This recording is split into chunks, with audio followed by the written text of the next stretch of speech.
Good morning. Hi, Eve. Good morning, Antonia. Wonderful to be with you this morning. Hi. And you. Changing the mood of the nation, as you were just saying. Well, let's hope so. It definitely feels like a landmark. Let's hope things continue in the right direction. Eve, thank you for joining us this morning, and really excited about spending 20 minutes or so with you on a couple of questions that I've been wanting to ask you. Just kicking off, you started your early childhood in Africa, coming over to the UK when you were just 16 to accept a scholarship at Cheltenham Ladies College. It must have been quite a culture shock. Can you paint a picture for us of your 16-year-old self and how you adapted to life in the UK and indeed to boarding? Antonia, thank you. Yes, it's been a long time since I was 16. I'm 48 now, so it's lovely to take a moment actually and reflect on the journey so far. Absolutely. But no, you're right. I did have culture shock, if I'm honest, having been born and raised outside of the UK. And of course, in the 1980s, we didn't have the internet, we didn't have emails and all the ways in which nowadays boarding families can really stay connected, really at the touch of a button. So it felt like a greater adventure, really, and probably more of a dramatic impact on family life then in comparison to now. Sure. But I think I was fairly independently minded, but also very, very appreciative of the opportunities I'd been given to experience a different kind of schooling, having been at a co-ed school previously and then coming into a single-sex school for my sixth form.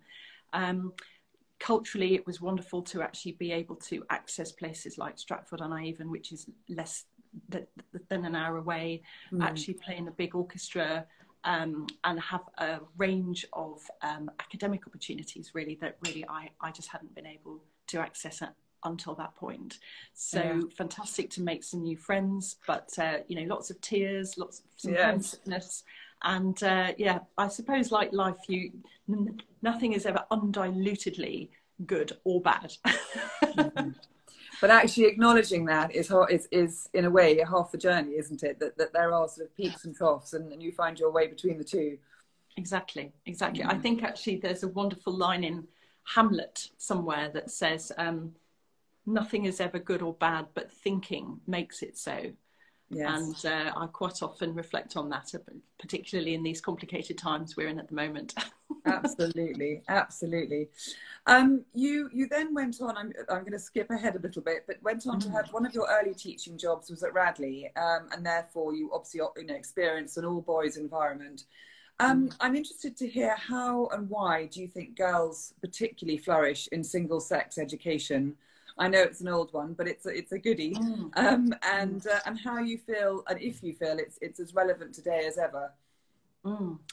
Antonia, great question. Thank you. I mean, I don't think it's something that we're ever complacent about. It's something that I think you're absolutely right. We should periodically, every few years, just take a breath, step back from just the custom and practice of life, and really say, is this still a good idea? Is this useful? Is this helpful?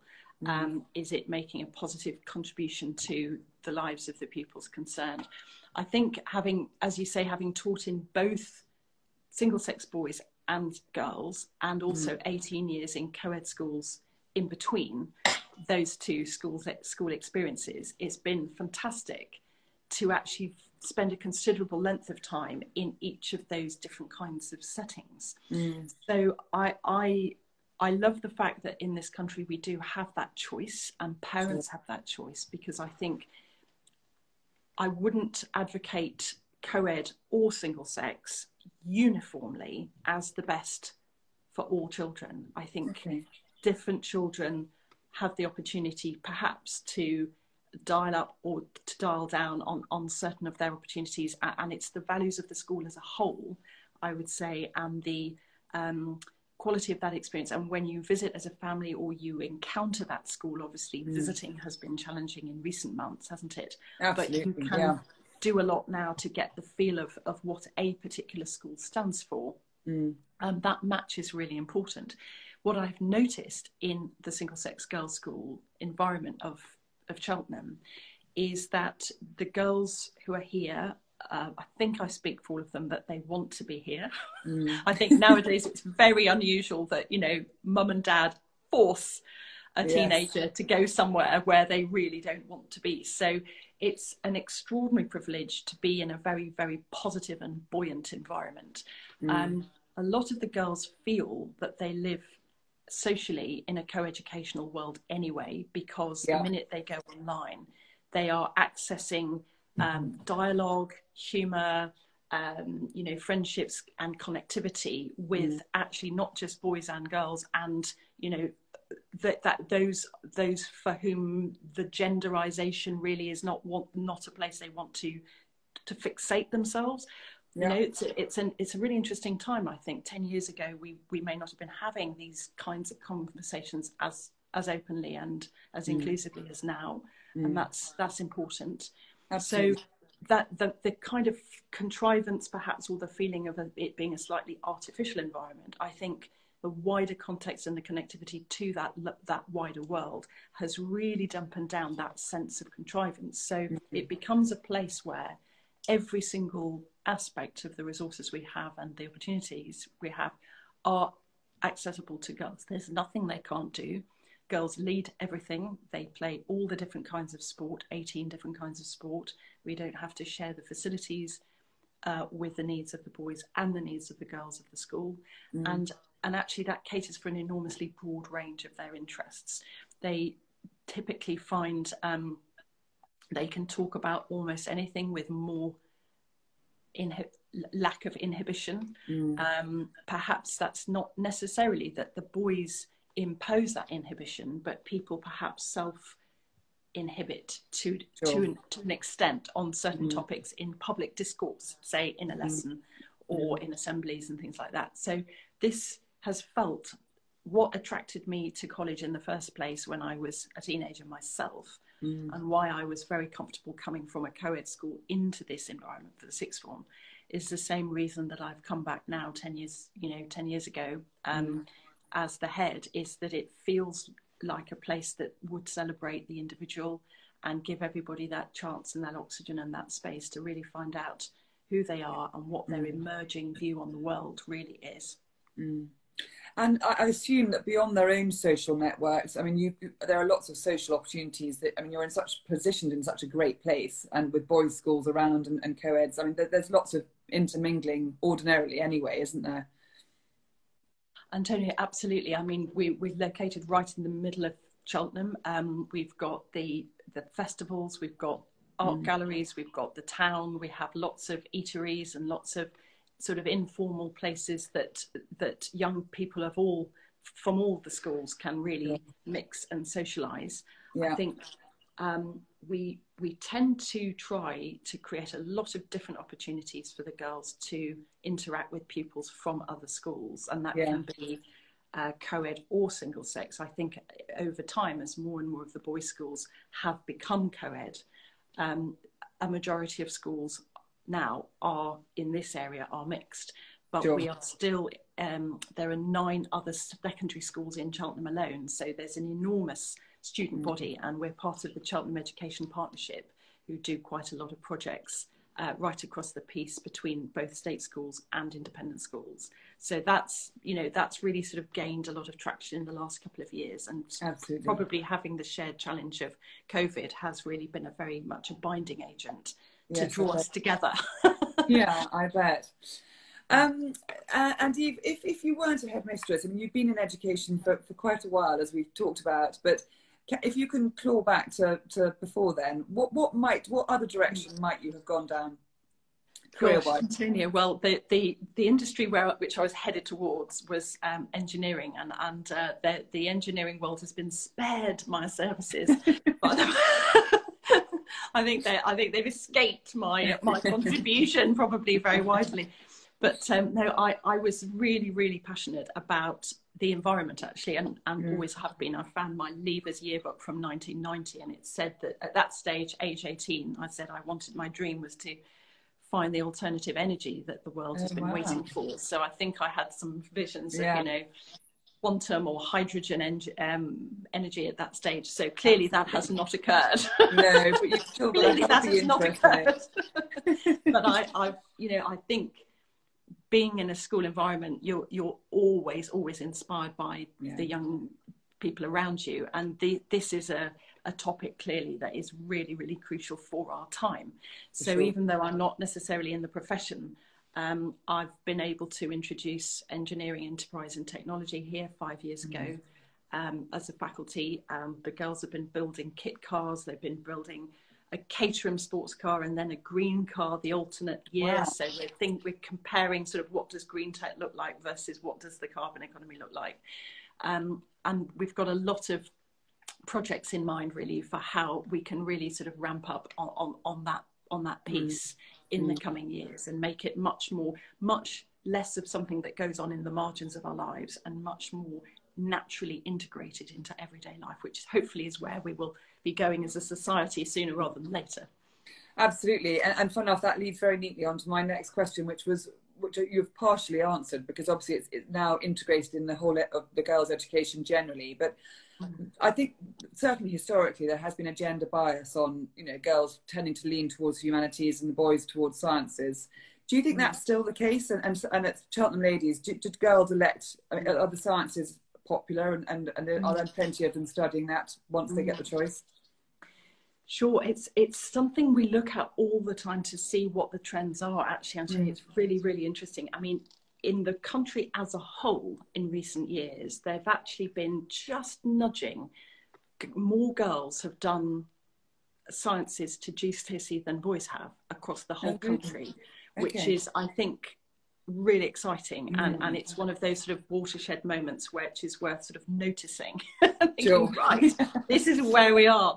There is a variety between the sciences, biology slightly more, chemistry a little fewer, and physics fewer still, but still many, many, many more than years ago.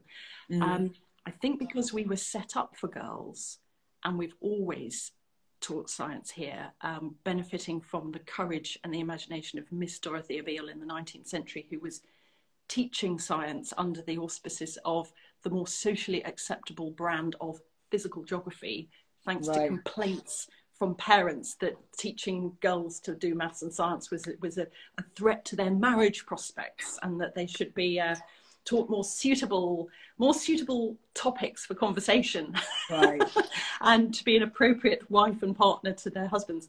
But undaunted, she was absolutely passionate about STEM, actually, and indeed STEAM. One might say the importance of the aesthetic, the importance of understanding the visual environment and how human beings interact with science, rather than just science for its own sake. So, as recently as yesterday in the Sunday Times magazine, there was an interview with an old girl of here called Gwen Ashted, who is the former Broadmoor prison psychiatrist. She's an incredibly forward-thinking psychiatrist, sort of, an extraordinary life actually working in that field as a pioneer.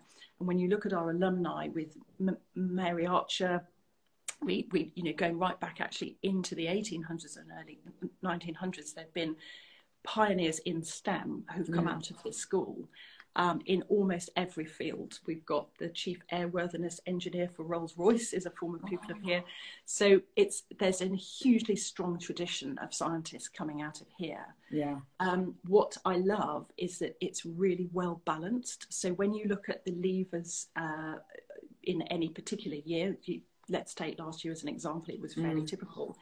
Roughly half the year group of 160, so 80 or so girls, would be doing something which one might broadly say was science related, whether that's architecture, medicine, maths, computing, geography and earth sciences. I'm counting as STEM, where they might be a conversation about exactly how we classify things nowadays, but and going forward.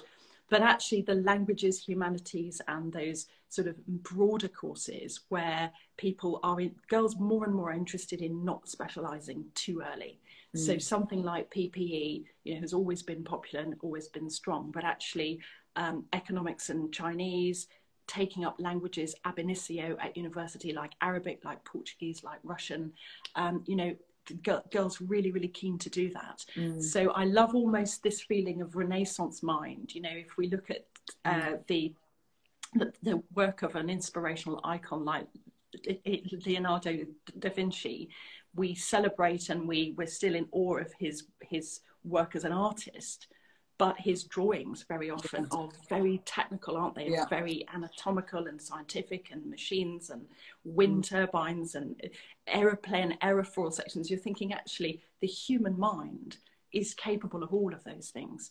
So when you look at the A levels or the IB programs that the girls here now are tending to choose, you'll quite often find, if she's a scientist, that she also has kept up history or English literature or even ethics and philosophy as in the mix, so that it's not necessarily her learning in that area isn't stopping at 16. So I think for me that's really great. So it's a really healthy sign, actually. I think it's fantastic, because not only does it continue a broader education, but actually there's so much overlap, as you've just illustrated, between one side and the other anyway, that in a way, you know, you're closing doors far too early, aren't you, if you're too defined. Yes. And surely, I mean, I don't know if you agree with this as a, you know, from your incredible viewfinder into so many schools, but what we would ideally wish for, I think, in the years to come is literate scientists who can communicate well and almost help us all to translate and find their work accessible and meaningful and interesting.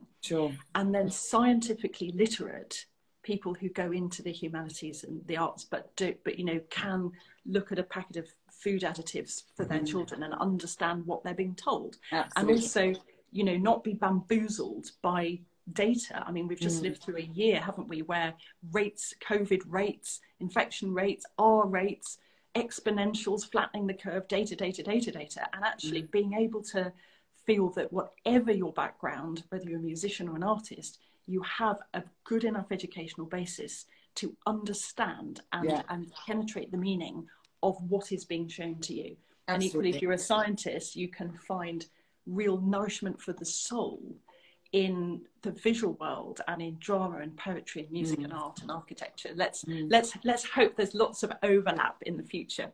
For sure. I think that, as you say, it's a true education in the literal sense. Eve, I'm interested, I mean, mental well-being has been in the press and obviously it's a buzzword at the moment. But in teenage girls and girls that you're in your care, it's never been more important. I think we're conscious that they've spent a huge amount of time, for all the reasons we understand, but locked up, away from friends, out of their sort of social network. And it's been fantastic family time, speaking personally, but I wonder whether you feel that there are gaps and how, now they're back in school, how you're best supporting them, and whether you've noticed any sort of subtle changes or areas of concern. Gosh, Antonio, really perceptive and poignant question. Again, recent coverage in the press has really been pointing to a rise in really a worsening in the mental health problems being experienced and being reported by young people. I mean, the good thing in a way is that it's being reported, it's being seen, it's being talked about, it's being found. My worry in, you know, years gone by is that there was a lot of unhappiness, there were a lot of people who weren't particularly confident or felt themselves to be inadequate, or they were frustrated, or they feared being judged and criticised, who just didn't talk about it, or who were talking about it with a very, very few small group of friends. And actually this sort of came out later, maybe in their 20s or even their 30s or their 40s, you know, finally things do emerge, things that outwork themselves, but maybe not necessarily early enough and at a time when the support could really have been around them. So for the last, you know, all of my tenure here, the last 10 years now, I have been absolutely committed to trying to make sure that this is a place, to the very best of our ability, where things are not taboo. You know, admitting you're not feeling great or you're struggling with something isn't an admission of failure or fault or judgment will inevitably ensue. I think, you know, really capable young people, whether they're boys or girls, I think boys experience and their pressure manifests sometimes in different ways generalization, I know, but broadly speaking, and feeling that lack of fear, that however you are feeling, that you are able to reach out and be real and actually say what's really troubling you. Sure. Even if you're not quite sure what it is, that you have that safe space to speak, and then you have access to people who have experienced this before, who have seen it before, who know how to help you find your way through it. And I think, you know, part of being empowered as a person is developing your capability to have agency over yourself, and not just be sort of have things done to you. Yes, no, absolutely. You know, and I think a lot of, to your point about how can we really try and help, I feel, having spent so long in lockdown with each other as families, that eternal triangle of home, school, pupil, that always that crucial triangle of relationships, in a way we're much more partnered with home now. You know, parents have seen their kids as learners, not just as their kids when they're in holiday mode, or it's exactly it's almost been more in work mode, as you say, and for the family as a whole, they've had to also respect that we're working from home, and the boundaries have been really interesting, because the structure has been, you know, the holidays, one slightly sort of takes your foot off the pressure on everything, because that's the nature of holidays, but as you say, it's been finding and respecting everyone's different sort of areas, and it's been a really interesting time, actually. And I think absolutely, and I was sorry, going to say, I wouldn't underestimate the educational benefit, whether the conversations are happening yet or not, but children seeing their parents working, you know, absolutely, hearing what mum or dad is like when they're actually, you know, doing their work. I think that's an extraordinary privilege. Normally you'd have to sort of take your child to work day in order to see that, you know. Every day is that day. Exactly, for sure. And we've touched on some of your amazing alumni. I was interested to know whether you think there are common characteristics in Cheltenham Ladies alumni, and whether there's a sort of common thread that connects them. Wow, Antonia, I don't know why I was thinking of her just now, but there's a wonderful old girl who actually created the Minack Theatre in Cornwall, you know, the one on the edge of the cliffs, which was sort of cut out of the cliffs by hand with a wheelbarrow, pretty much. And she was an old girl from here, and sort of, you know, wanted to create that space where they could perform Shakespeare. I suppose, you know, I'm imagining the Tempest with the actors behind you, you know, and in all weathers.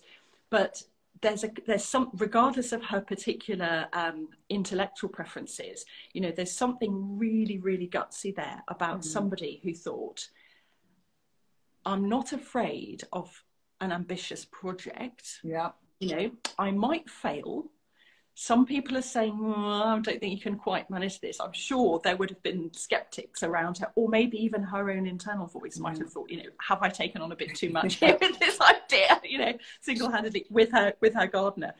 But she did it anyway.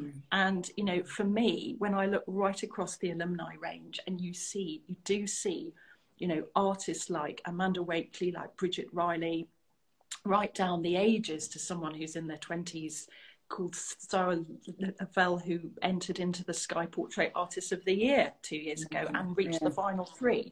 You know, I said to her, because I remember her as not necessarily being as confident as she might. We loved her art, and I'm not sure that was, her confidence was shared by her at that stage.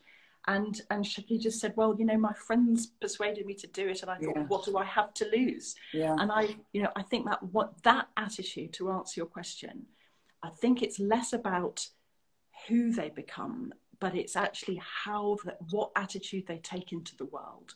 So there's that willingness to try something, to innovate something, to do something no one else has done yet. To not worry if you feel a bit embarrassed, you might not succeed. That risk is lower than what might come of the art of the possible if you did succeed. And perhaps also working with other people, you know, preparedness to do things collaboratively and also in the service of other people. I've been very struck over the years, regardless of the generations of alumni, about a deep sense of service, a deep sense of for the privilege that I've had with my education or my start in life, or my family perhaps has afforded me these opportunities. You know, what can I do for other people with who haven't necessarily had that opportunity? So there's an old girl who's established the first kidney donor register for the UK. You know, so it was too late for her own son, but actually, wow, you know, she made that her real mission, and it's been transformative now for thousands of other people. So those are they're not necessarily sort of glamorous headlines all the time, but there are some extraordinary people in all spheres of life, in lots of different countries as well, internationally too. I think those building blocks, I think, are very much learned within being part of a community. And I think the boarding aspect, dare I say it, plays a huge role in that, because all the characteristics you're describing are about learning to live with people, spending time with people that you haven't chosen to spend time with necessarily. Indeed. You know, learning to go along, learning to sort of, and also learning where your strengths and weaknesses lie and how to temper that. And I think that it's all those amazing people you've spoken of actually shriek of that. It's the foundations that are set at this level that then give you, and sometimes, as I think I mentioned to, I spoke to Dan Has about this recently, enough. It's quite often it's retrospectively that you realise what you've learned along the way, but it's the journey that starts with you that leads to all these amazing things.